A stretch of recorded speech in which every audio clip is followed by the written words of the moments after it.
Anong ganap sa mundo ng showbiz?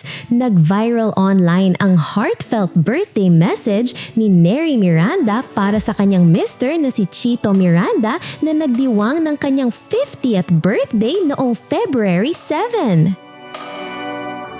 Sa Instagram, ibinahagi ni Neri ang isang handwritten letter ni Chito kasabay ng mahaba at emosyonal na mensahe kung saan inilarawan niya ang OPM icon bilang hindi lang asawa kundi kanyang spiritual advisor, partner at sandigan sa pinakamahirap na yugto ng buhay. Ayon kay Neri, plano sana niyang maglista ng 50 bagay na mahal niya kay Chito pero umabot pa raw ito sa 51.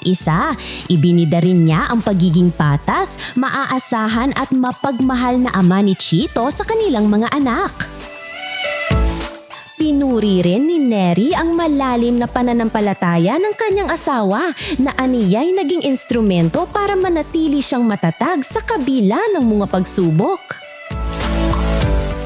Tinapos ni Neri ang mensahe sa isang sweet na greeting mula sa kanilang mga anak, sabay sabing si Chito ang best husband and best dad. Ang tanong, sa sobrang perfect ng love story nila, tanong ng netizens, may sikreto ba ang Miranda marriage o sadyang bihira na lang talaga ang ganitong klaseng relasyon sa showbiz?